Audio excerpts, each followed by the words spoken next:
Good morning students. અગાઉ તમે 8મા 9મા 10મા વગેરેમાં simple present tense, past tense અને ફ્યુચર ટેન્સ શીખીને આવ્યા છો. તદુપરાંત શિરીષ સરે પણ આ 3 ટેન્સના વિડીયોઝ તમારા ક્લાસમાં અપલોડ કરેલા હતા, જે તમે ફરીથી જોઈ શકો છો.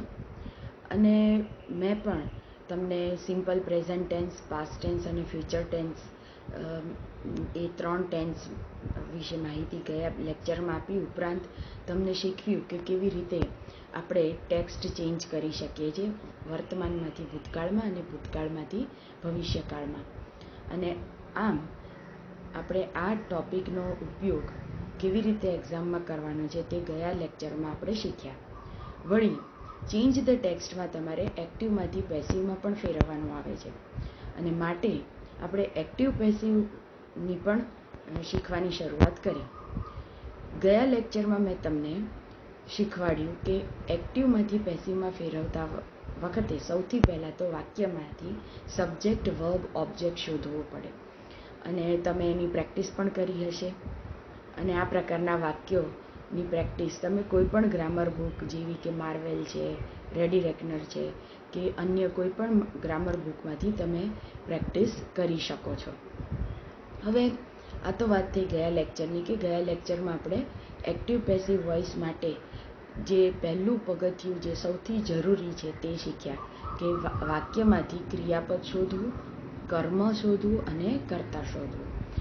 આજે આપણે શીખીશું કે એક્ટિવ પેસિવ વોઇસ.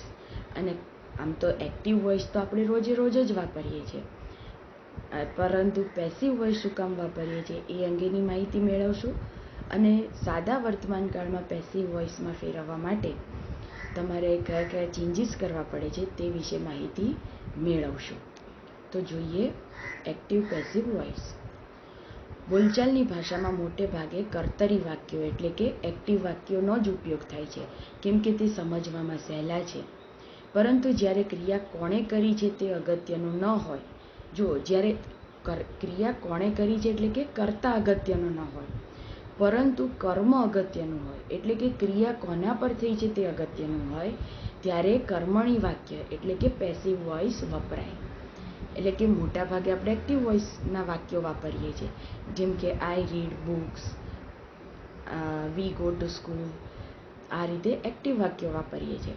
પરંતુ જ્યારે ક્રિયાનો કરનાર અગત્યનો ન હોય ત્યારે આપણે પેસિવ વોઇસ વાપરીએ છીએ. હવે અહીંયા નીચે પોઈન્ટ્સ આપ્યા છે કે પેસિવ વોઇસનો ઉપયોગ નીચેની 3 પરિસ્થિતિમાં થાય છે.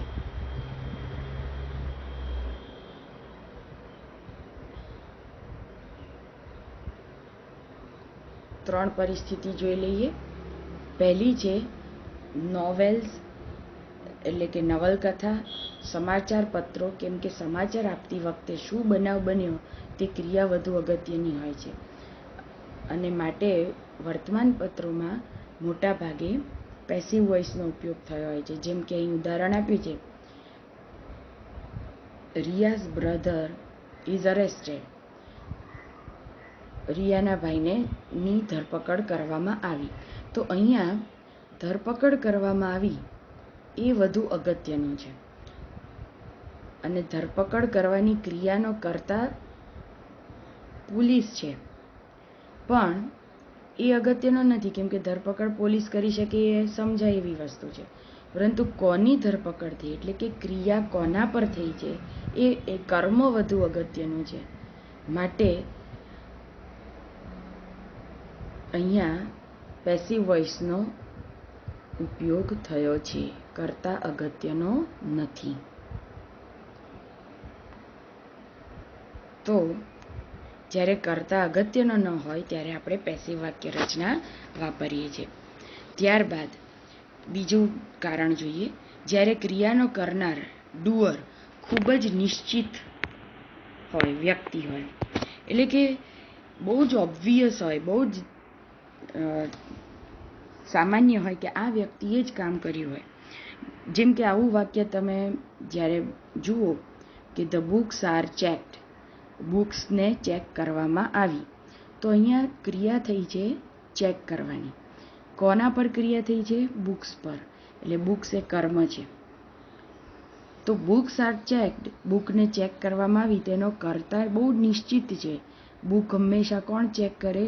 શિક્ષક.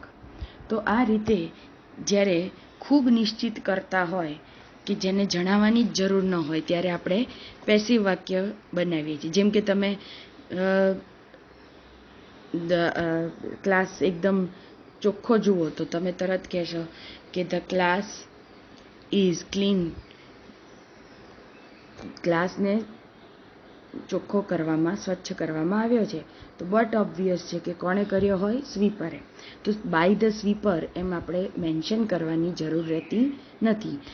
આમ પેસિવ વાક્ય આપણે ત્યારે પણ વાપરીએ છીએ કે જ્યારે કર્તા ખૂબ નિશ્ચિત હોય. ત્યારબાદ આગળ ત્રીજું કારણ જોઈએ. ક્રિયાનો કરનાર કોણ છે તેની જાણકારી ન હોય. એટલે કે આપણને ખ્યાલ ન હોય કે આ કાર્ય કોના દ્વારા થયું છે, પરંતુ ક્રિયા થઈ છે તે ખબર હોય. જેમ કે ઉદાહરણ જુઓ, ધ વિન્ડો ઇઝ બ્રોકન. તો અહીંયા બારી તૂટેલી છે. હવે એ જાતે જાતે તો તૂટે નહીં, કોઈકે તો તોડી જ છે. તો વિન્ડો ઇઝ બ્રોકન એટલે ક્રિયા થઈ છે. કોના પર થઈ છે? વિન્ડો પર. એટલે વિન્ડો કર્મ છે.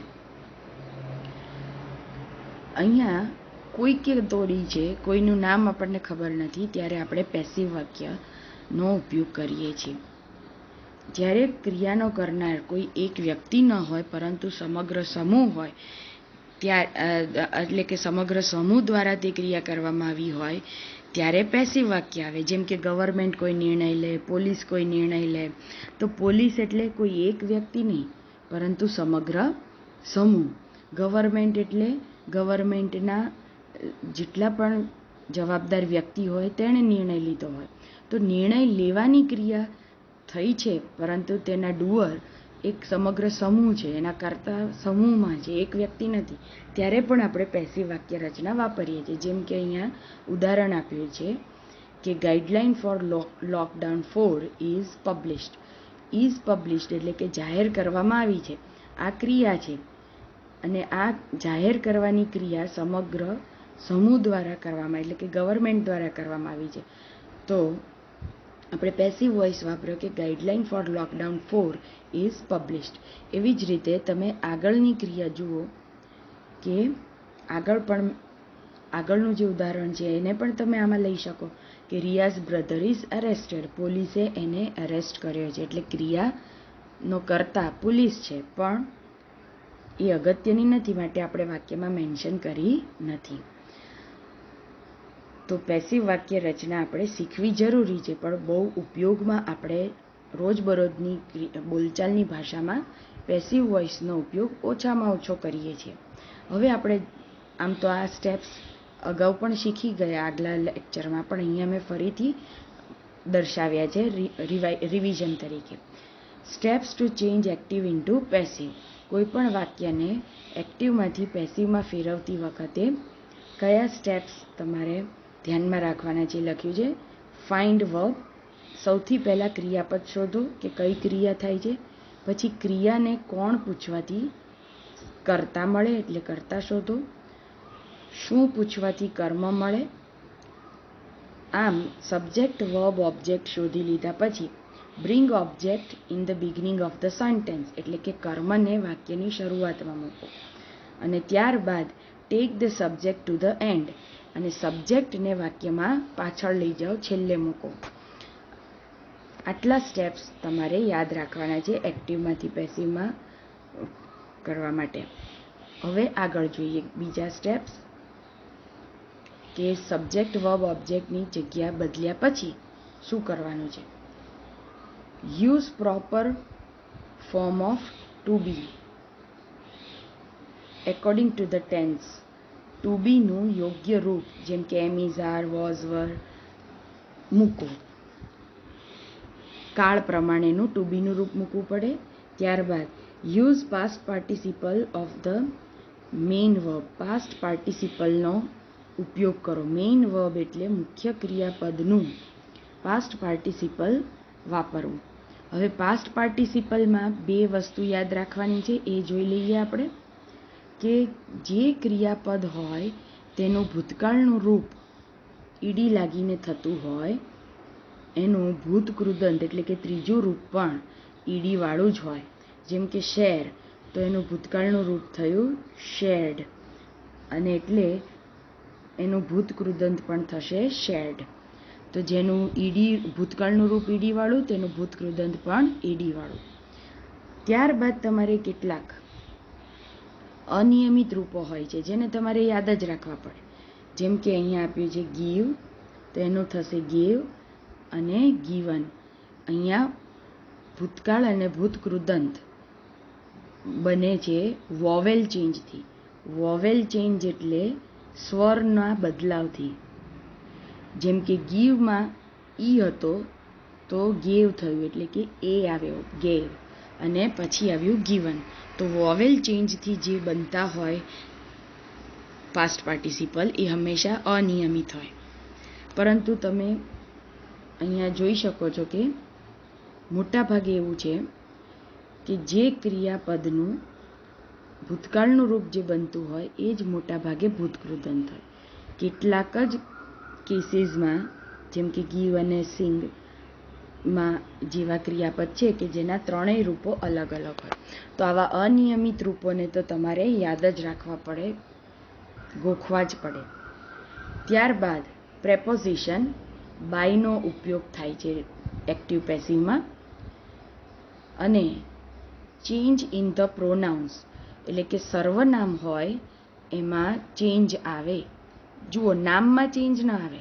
નામ એટલે કે પ્રોપર નામ, જેમ કે અનિલ, સુનિલ એવું લખેલું હોય તો નામમાં ચેન્જ આવતો નથી. એવી જ રીતે કોમન નાઉન હોય જેમ કે સ્ટુડન્ટ, તો બાય ધ સ્ટુડન્ટ્સ થાય. ટીચર, તો બાય ધ ટીચર.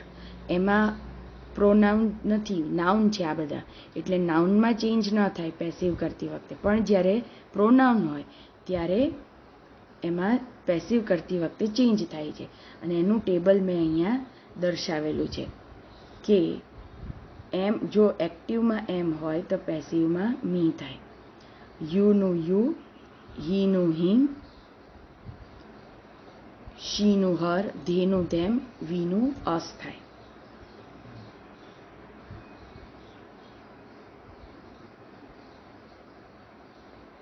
અને જો કોઈનું નામ હોય જેમ કે અનિલ એમ નામ હોય તો આપણે કહીશું બાય અનિલ.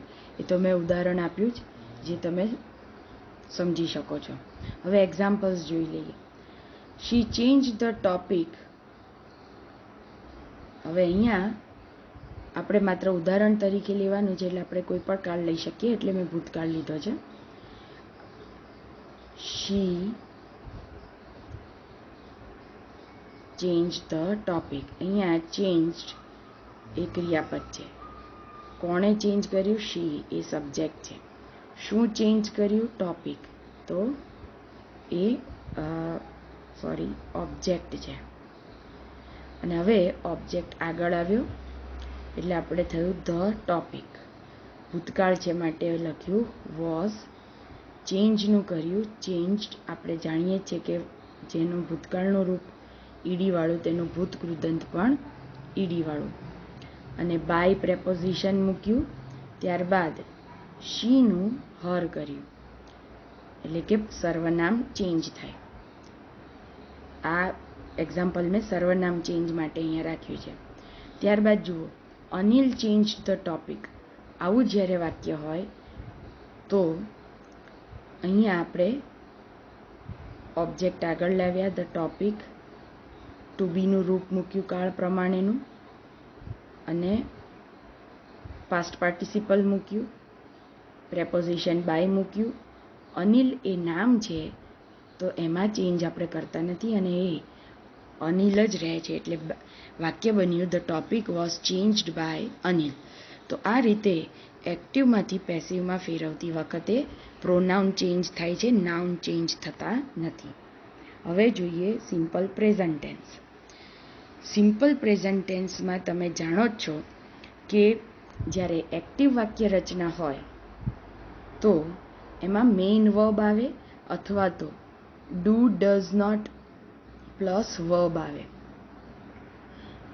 અને જો પેસિવ વાક્ય રચના હોય તો ટુ બીનું એમ ઇઝ આર માંથી કોઈ પણ એક કાળ અને વચન પ્રમાણેનું રૂપ આવે અને પાસ્ટ પાર્ટિસિપલ એટલે કે ક્રિયાપદનું ત્રીજું રૂપ આવે. હવે આપણે એક્ઝામ્પલ્સ જોઈએ. પહેલું એક્ઝામ્પલ, આઈ ડ્રિંક મિલ્ક એવરી ડે. અહીંયા સૌથી પહેલાં તો આપણે સબ્જેક્ટ વર્બ ઓબ્જેક્ટ શોધ્યા છે કે ડ્રિંક એ વર્બ છે, પીવું છું. કોણ પીવે છે? આઈ. શું પીવે છે? મિલ્ક. હવે આપણે મિલ્ક કે જે કર્મ હતું તેને આગળ લઈએ છીએ.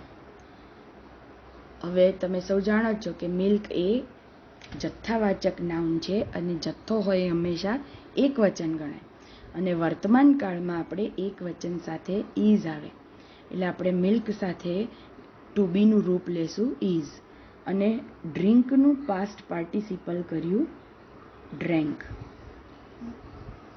અને ડ્રંક. ડ્રેન્ક એ ભૂતકાળ છે અને આ થશે ડ્રંક. એટલે વાક્ય બન્યું, milk is drunk by me. I જે સર્વનામ છે એનું આપણે ફેરફાર કર્યો, મી કર્યો, અને અન્ય શબ્દો એવરી ડે છે તો એ એવરી ડે જ રહે. બીજું વાક્ય જોઈએ, પૂજા પ્રિપેર્સ. હવે જુઓ, જ્યારે મેઇન ક્રિયાપદ હશે તો મુખ્ય ક્રિયાપદ હશે એને SES લાગેલો હોય અથવા તો ન પણ લાગેલો હોય, જેમ કે ડ્રિંકમાં નથી લાગેલો કેમ કે આઈ સાથે આવેલું છે, જ્યારે પ્રિપેરમાં પ્રિપેર્સ થયું છે કેમ કે પૂજા એક વચન છે, અને માટે આ રીતે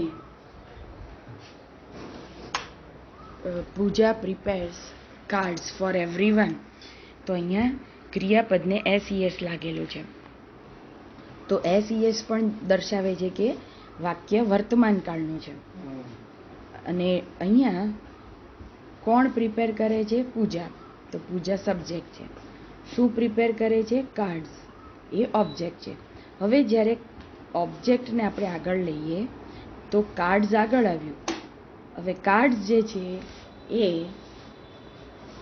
બહુવચન છે અને માટે તેની સાથે આપણે જાણીએ છીએ કે વર્તમાન કાળમાં બહુવચનનું રૂપ આર આવે, એટલે આપણે અહીંયા આર લીધું, અને પ્રિપેર્સનું ભૂત કૃદંત પ્રિપેર્ડ થાય છે, અને આ રીતે વાક્ય બને છે, કાર્ડ્સ આર પ્રિપેર્ડ બાય પૂજા. પૂજાનું પૂજા જ રહે, આપણે જેમ આગળ જોયું કે અનિલનું અનિલ જ રહે છે.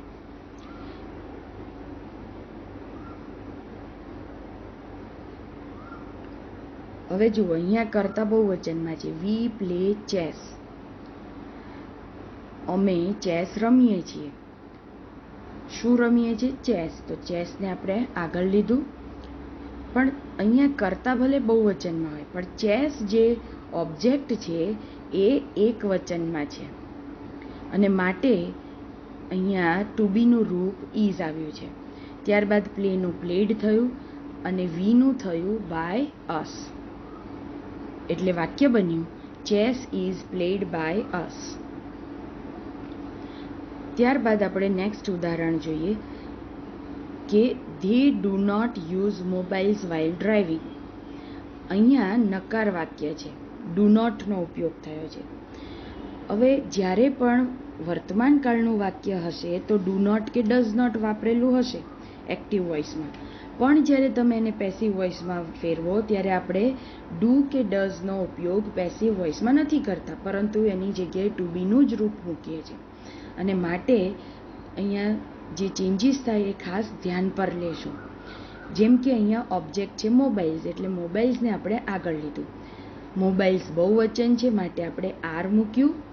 નકાર વાક્યનું નોટ જે છે એ તો એમનું એમ જ રહે, પણ જુઓ તમે કે ડુ નીકળી જાય છે અને બહુવચન છે માટે આર નોટ કર્યું. ત્યારબાદ યુઝનું પાસ્ટ પાર્ટિસિપલ યુઝડ મૂક્યું, પ્રેપોઝિશન બાય મૂક્યું, અને ધે જે સર્વનામ હતું તેને આપણે ધેમ કર્યું અને અન્ય શબ્દો તેમના તેમ રહે છે.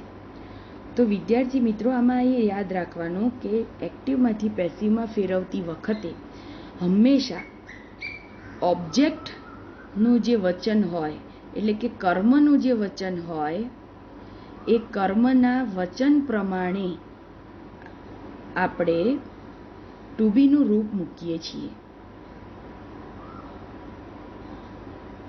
એક વચન હોય તો વર્તમાન કાળમાં ઇઝ અને બહુવચન હોય તો આર મૂકીએ છીએ. અને ડુ કે ડઝનો ઉપયોગ કરતા નથી પેસિવ વોઇસમાં. આ પોઈન્ટ મેં આગળ મેન્શન કરેલો છે એટલે લખતી નથી.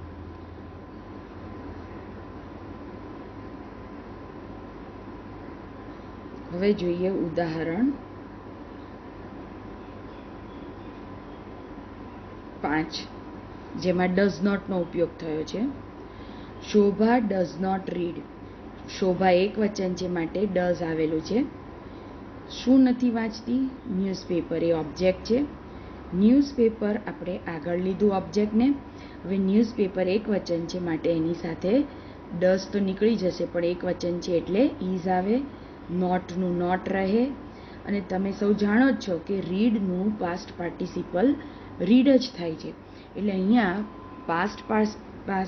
પાસ્ટ પાર્ટિસિપલ તરીકે રીડનું રીડ જ રહેશે.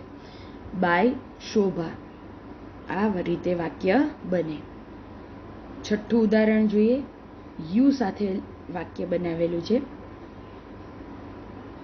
You collect stamps of many countries. હવે તમે સૌ જાણો છો કે યુનું પેસિવમાં પણ યુ જ થાય, એટલે ખાસ મેં આ ઉદાહરણ અહીંયા લીધું છે. અને ઘણીવાર ઓબ્જેક્ટ તરીકે આખો ફ્રેઝ પણ હોઈ શકે. ફ્રેઝ એટલે શું? એક કરતાં વધારે શબ્દો. અગાઉ તમે જોયું કે ઓબ્જેક્ટ તરીકે એક વસ્તુઓ હતી, જેમ કે ન્યૂઝપેપર, ત્યારબાદ આગળ હતું ચેસ, મોબાઈલ્સ. આવા એક શબ્દો ઓબ્જેક્ટ તરીકે હતા. જ્યારે તમે આ ઉદાહરણમાં જુઓ કે એક આખો ફ્રેઝ કે શું કલેક્ટ કરે છે? Stamps of many countries. ઘણા બધા દેશના જે ટિકિટ હોય, ટપાલ ટિકિટ હોય, તે એ આખો ઓબ્જેક્ટ છે. એટલે કે એક કરતાં વધારે શબ્દો પણ કર્મ તરીકે હોઈ શકે. તો અહીંયા આપણે માત્ર શું પૂછો તો જ તમને સાચો જવાબ મળશે. જેમ કે તમે પૂછો કે યુ કલેક્ટ, તું કલેક્ટ કરે છે, તો તું શું કલેક્ટ કરે છે? તરત જ જવાબ મળશે સ્ટેમ્પ્સ ઓફ મેની કન્ટ્રીઝ. ઘણા બધા દેશોની ટપાલ ટિકિટો. તો આ ઘણા બધા દેશોની ટપાલ ટિકિટો એ ઓબ્જેક્ટ છે, તો એને આપણે આગળ લીધું. ફરી પાછું સ્ટેમ્પ્સ એટલે કે ટિકિટો બહુવચન છે માટે આર આવે. કલેક્ટનું કલેક્ટેડ થાય અને બાય યુનું બાય યુ જ રહે છે. આ બાબત ખાસ યાદ રાખજો. હવે જોઈએ ઇન્ટ્રોગેટિવ સેન્ટેન્સ, એટલે કે પ્રશ્નાર્થ વાક્યમાં કેવી રીતે આપણે પેસિવ વોઇસ કરવું. તો જ્યારે વર્તમાન કાળ હશે અને પ્રશ્નાર્થ વાક્ય હશે તો ડુ કે ડઝનો ઉપયોગ થયેલો જ હશે. અને તમે સૌ જાણો છો કે એક્ટિવ વોઇસમાં ડુ ડઝનો ઉપયોગ થયો હોય, પરંતુ પેસિવ વોઇસમાં આપણે ડુ ડઝ વાપરવાનું હોતું નથી. માટે અહીંયા સૌથી પહેલાં તો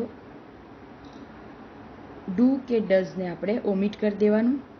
ક્રિયાપદ શોધો સૌથી પહેલાં, તો કે ખરીદે છે. પછી પ્રશ્ન પૂછો, કોણ ખરીદે છે? ધે સબ્જેક્ટ મળ્યો. શું ખરીદે છે? વેજીટેબલ્સ એટલે ઓબ્જેક્ટ મળ્યું. હવે વેજીટેબલ્સ બહુવચન છે માટે, અને પ્રશ્નમાં હંમેશા ઓક્ઝિલરી આગળ આવે, એટલે બહુવચનનું ઓક્ઝિલરી છે આર, એ આપણે આગળ મૂક્યું પ્રશ્નમાં. ત્યારબાદ ઓબ્જેક્ટ મૂક્યો વેજીટેબલ્સ. ક્રિયાપદનું પાસ્ટ પાર્ટિસિપલ મૂક્યું બોટ. બાય કર્યું અને ધેનું ધેમ કર્યું. એટલે વાક્ય બન્યું are vegetables bought by them. જુઓ, એક્ટિવ વોઇસ હતો, એક્ટિવ વોઇસમાં હતું ડુ ધે બાય વેજીટેબલ્સ, અને આપણે એનું પેસિવ કર્યું are vegetables bought by them. એવી જ રીતે ડઝ હોય તો ડઝ નીકળી જશે. રમે છે એ ક્રિયાપદ છે, કિરણ સબ્જેક્ટ છે ને ફૂટબોલ એ ઓબ્જેક્ટ છે. ઓબ્જેક્ટ આગળ લેવાનો હોય તો ફૂટબોલ આગળ લઈએ એટલે એક વચન છે, માટે પ્રશ્નમાં ઇઝ આગળ આવે. પાસ્ટ પાર્ટિસિપલ વાપર્યું ક્રિયાપદનું અને વાક્ય બન્યું ઇઝ ફૂટબોલ પ્લેડ બાય કિરણ. ત્યારબાદ હવે જોઈએ WH વર્ડવાળા પ્રશ્નો. તો જ્યારે WH વર્ડ હશે તો પણ ડુ કે ડઝ તો હશે જ. એટલે તમારે WH વર્ડને જ્યાં છે ત્યાં ને ત્યાં જ રાખવાનો. ડુ ડઝ તો નીકળી જાય એટલે એને ઉપર ધ્યાન જ નહીં આપવાનું. વળી ક્રિયાપદ શોધો, તો અહીંયા સબમિટ એ ક્રિયાપદ છે ને અહીંયા કીપ એ ક્રિયાપદ છે. કોણ સબમિટ કરે છે? સ્ટુડન્ટ્સ.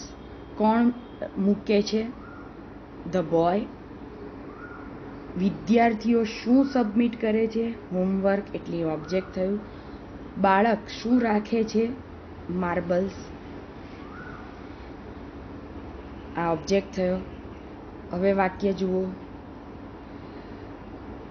વેનનું વેન ત્યાંનું ત્યાં જ રહે છે. ડુ નીકળી ગયું. આપણે હોમવર્કની વાત કરવાની છે ને હોમવર્ક એક વચન છે માટે ઇઝ આવ્યું. સબમિટનું પાસ્ટ પાર્ટિસિપલ થયું સબમિટેડ. કરતા પાછળ જાય છે એટલે આપણે લખીએ છીએ બાય સ્ટુડન્ટ્સ. એટલે વાક્ય બન્યું when is homework submitted by the students. બાળકો દ્વારા ક્યારે હોમવર્ક સબમિટ કરવામાં આવ્યું. ત્યારબાદ જુઓ, વેર ત્યાંનું ત્યાં જ, ડઝ નીકળી ગયું. બાળક રાખે છે માર્બલ્સ, તો માર્બલ્સ આગળ આવશે. માર્બલ્સ બહુવચન છે માટે અહીંયા આર આવ્યું. અને કીપનું પાસ્ટ પાર્ટિસિપલ કેપ્ટ કર્યું, સબ્જેક્ટ પાછળ ગયો અને વાક્ય બન્યું where are the marbles kept by the boys. અહીંયા હીઝ માર્બલનું આપણે ધ માર્બલ્સ કર્યું કેમ કે પ્રશ્નની કે વાક્યની શરૂઆતમાં આપણે પ્રોનાઉન વાપરતા નથી.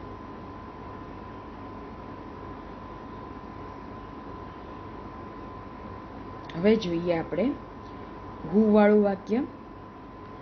હુ tells stories to the children. જ્યારે હુ વાળું એક્ટિવ પેસિવમાં વાક્ય પૂછાય તો પેસિવમાં હંમેશા બાય હુમ કરી દેવું. ત્યારબાદ તમને, અને હુ પોતે જ સબ્જેક્ટ છે કેમ કે વાર્તા કહેવાની ક્રિયા કોણ કરે છે એમ પૂછ્યું છે, તો કોણ એ હંમેશા કોઈ વ્યક્તિ સજેસ્ટ કરે છે, એટલે કે કર્તા સજેસ્ટ કરે છે, જેના માટે આપણે ઓલરેડી બાય હુમ મૂકી દીધું છે. એટલે હવે વર્તમાન કાળ છે, ટેલ્સ આવેલું છે એટલે આપણે ઇઝ મૂક્યું. સોરી, અહીંયા એક તકલીફ થઈ ગઈ છે. સ્ટોરીઝ બહુવચન અહીંયા છે ને અહીંયા આપણે એક વચન કરી નાખ્યું છે, તો અહીંયા સ્ટોરી એમ એક વચન જ કરી નાખીએ. એટલે અહીંયા સ્ટોરીઝને બદલે સ્ટોરી શબ્દ કરી દેજો લખતી વખતે, એટલે વાક્ય બનશે. હવે સ્ટોરી શબ્દ આગળ આવે એટલે બાય હુમ પહેલાં તો આવે, સ્ટોરી એક વચન છે એટલે ઇઝ આવે, પછી ઓબ્જેક્ટ સ્ટોરી લખ્યું, ટેલ્સનું થશે ટોલ્ડ, અને અન્ય શબ્દો એમના એમ ટુ ધ ચિલ્ડ્રન. એટલે વાક્ય જ્યારે પણ હુથી હોય ત્યારે એ બનશે by whom is the story told to the children. કોના દ્વારા બાળકોને સ્ટોરી કહેવામાં આવી.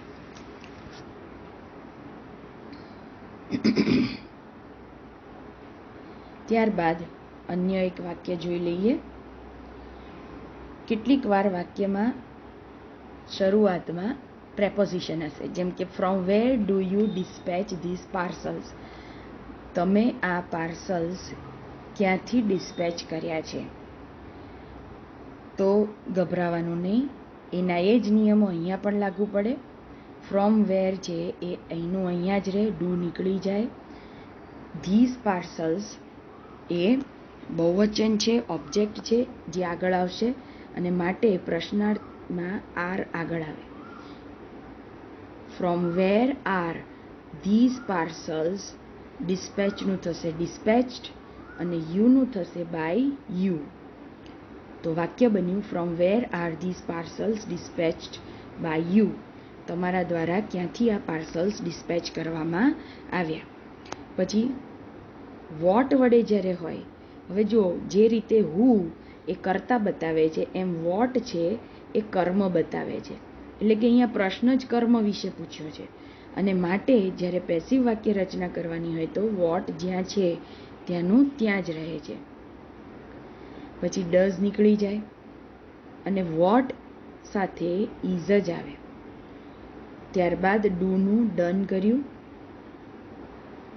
અને કરતા અહીંયા આપેલો છે રીતેશ, એટલે બાય રીતેશ થયું, અન્ય શબ્દો એમના. હવે આવું કેમ થયું? તો જુઓ, પ્રશ્ન પહેલાં તો વાક્ય સમજીએ. What does Ritesh do in recess time? Recess ટાઈમમાં રીતેશ શું કરે છે? તો આ ડઝ એ ઓક્ઝિલિયરી છે જે પ્રશ્ન પૂછવા માટે વપરાયો છે, અને ડુ એ મેઇન વર્બ છે, એનો પોતાનો અર્થ છે કે શું કરે છે, રિસેસ ટાઈમમાં શું કરે છે. તો આપણે અહીંયા ડુનું પાસ્ટ પાર્ટિસિપલ ડન કર્યું, ડઝ નીકળી ગયું, એટલે વાક્ય થયું what is done by Ritesh in recess time. Recess ટાઈમમાં રીતેશ દ્વારા શું કરવામાં આવ્યું. તો આ એક એક્સેપ્શનલ વાક્ય છે, સમજવા જેવું વાક્ય છે. ખાસ યાદ રાખજો કે જ્યારે વોટથી હોય તો એ કર્મ છે, એટલે વોટ આગળ જ આવે, એટલે કર્મ આગળ છે જ, એટલે કરતા પાછળ મૂકવાનું યાદ આપવું જોઈએ. તો વિદ્યાર્થી મિત્રો, આજે આપણે વર્તમાન કાળમાં એક્ટિવમાંથી પેસિવમાં કેવી રીતે ફેરવવું એ વિશે શીખ્યા. અહીંયા તમને મેં કેટલાક વાક્યો પ્રેક્ટિસ માટે આપ્યા છે. પહેલાં વાક્યોથી શરૂઆત કરીએ આપણે. એક એક વાક્યમાંથી તમે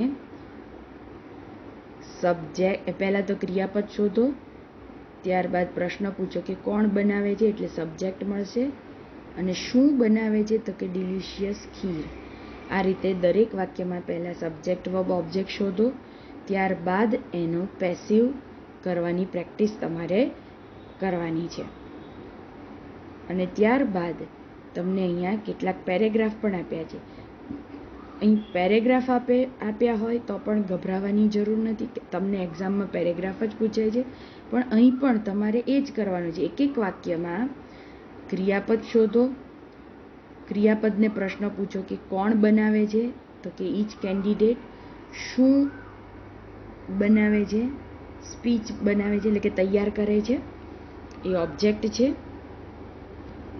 અને આ રીતે એકવાર તમને સબ્જેક્ટ વર્બ ઓબ્જેક્ટ દરેકમાંથી મળી જશે, એટલે આપોઆપ તમને પેસિવ કરવાનું સરળ લાગશે.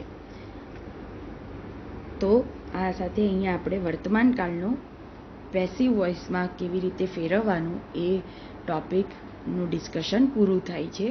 અસ્તુ.